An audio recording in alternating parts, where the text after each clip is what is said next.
So interesting that for me as a fan, one of the things that has kept me in the sport as long as it has is I always fall for the promotion. In pro wrestling terms, I'm what's called a mark, but I love being a mark. People never want to be a mark. I love being a mark.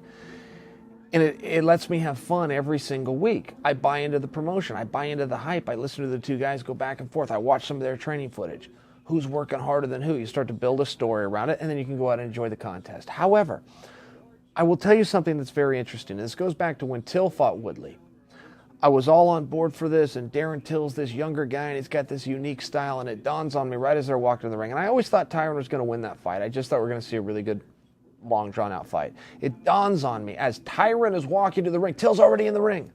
Tyron's walking. I go, wait a minute. I just saw this story. I just saw this story 4 months ago. It was called Ngannou versus Stipe. You had a great stand-up fighter, but now he's taking on a guy who can stand up, but who can also wrestle. And as long as they've been setting that cage up from 1993, the sport has changed, but a few things have not. And being able to control when you want, where that fight is, standing or on the ground, since 1993, they have never taken away the fact that that is a dominant and helpful tool to have. So it dawns on, okay, Till's walking out of that fight, Woodley. Till comes from a country that doesn't have wrestling, and he's taken on a couple-time All-American. It just dawns on me what we're going to see, and that we've already seen it before. Okay, I'm not going to fall for this again. I'm not going to fall for this again. I am now in that same spot. I've already fallen for it again because Conor McGregor comes from a country that does not have wrestling. Ireland is not contested every 4 years in the Olympic Games as a country for freestyle or Greco-Roman wrestling. They simply don't have it, and he is going to take on a gentleman in Khabib who comes from the single greatest and most decorated region of planet Earth for wrestling, which is Dagestan. I don't come to you as a homer for wrestling.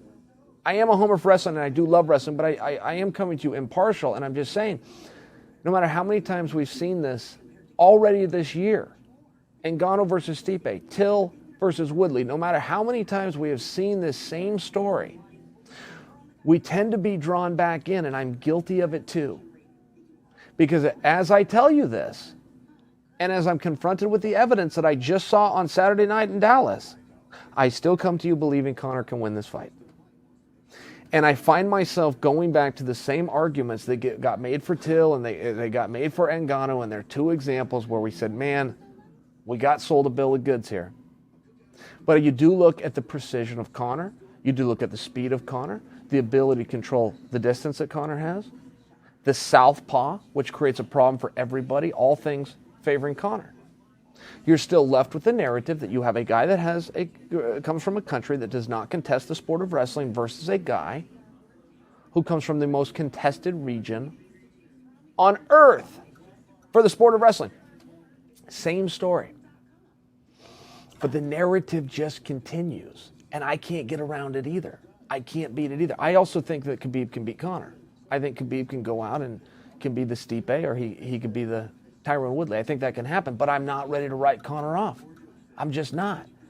I think that it matters. Can Khabib take him down? Yes. Can Khabib keep him there? That becomes one of the bigger questions for me.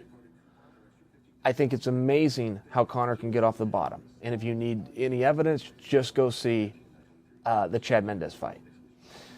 But what I'm more impressed with in Khabib as a ground and pound fighter is his ability to keep a guy down. His ability to control the hips, to move from one side to the next, to go to a knee ride, to pass guard, to lock legs down, techniques that I've never seen a guy do before, techniques that I have stolen from watching Khabib, that I've been in conversations with world champions like Joe Warren recently saying, my coaches and I and my teammates are watching Khabib fights, and here's what we're doing, and here's what Khabib does. I was at a wedding with Joe Warren. We were literally in our tuxedos and in the back practicing some of these Khabib holds because they're unique. But they come from keeping a guy down. We've seen how he gets guys down. We've seen other guys do that. He's really good at it, but we've seen other guys do it. His ability to keep a guy down. Conor's ability to not be kept down. I think that some of that is a bigger story in this fight when you break them down stylistically than everybody going to the old adage of a takedown versus the straight left of Conor. I think that that's a little bit played. I think it's a little bit boring. I think it's easy I think those are very easy conversations to have, and I think this fight is a little bit more complex. I think that when you talk about the conditioning, there is a false narrative going around that Conor has conditioning issues. That is a false narrative. He's gotten tired twice in his life. Once as he was up 2 weight classes, and the other time he was in a sport that wasn't his. Those kind of stresses and those kind of situations are going to fatigue a human being, which is super as Conor is. He's a human being. So I don't buy into that narrative. I talked to Chad Mendes. Chad Mendes said, I couldn't believe the pace that Conor kept on me. Chad Mendes is known for his pace, okay? Dustin Poirier has talked about the pace. Eddie Alvarez has talked about the pace. Pace is something that Khabib has also weaponized. We can see that through our televisions. I don't have to talk to Khabib's own opponents. You can see him being a step ahead of his opponents with that pace. One guy is going to win that battle. I don't know who it is, but I think that that is more of an intangible, and I think that the ground. Can Khabib take him down? Yeah, sure he can. Conor probably conceded that right now. Can Khabib keep him there? And I will tell you as a wrestler, when I take somebody down, the energy that it takes to get them there, I need to keep them there for a little bit. 10 seconds would do. Anything above that would be better, because I got to be able to catch my breath.